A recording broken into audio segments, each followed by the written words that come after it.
Hello guys, আসসালামু আলাইকুম। চলে আসলাম আরেকটা ব্লগ নিয়ে। তো আমার মেয়ে মিমুর জন্য আজকে কিছু ড্রেস নিয়ে আসছিলাম।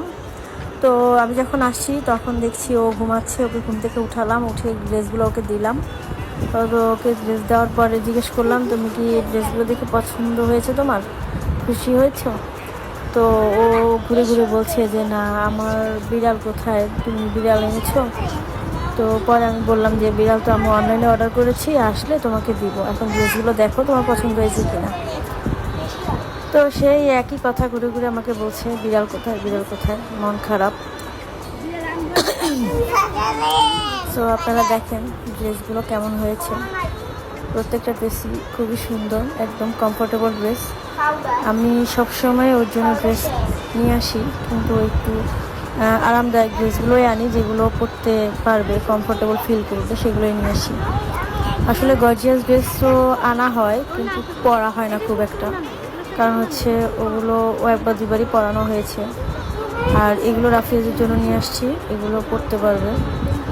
ওর জন্য ড্রেস আনলে আমি আসলে 5-7টা একসাথেই আনি, তো ওগুলোই মোটামুটি ঘুরে ঘুরে পরাই।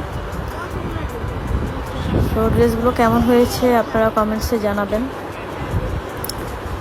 প্রত্যেকটা ড্রেসের কালার কিন্তু আমার পছন্দ হয়েছে। আমি খুব বেছে বেছে ড্রেস নিয়ে আসছি ওর জন্য, খুঁজে খুঁজে ড্রেস কালেকশন করি ওর জন্য আমি।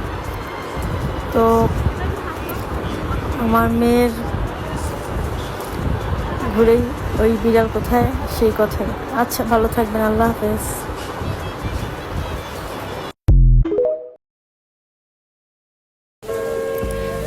আমার মেয়ে যেন আল্লাহর কাছে মিটমিট করে ফরিয়াদ করতেছে, বলতেছে যে আল্লাহ, তুমি আমার বাবার বিচার করো, যে বাবা আমার মা এবং আমার জীবনটাকে ধ্বংস করে দিয়েছে, এক পরকীয়া সব শেষ করে দিয়েছে।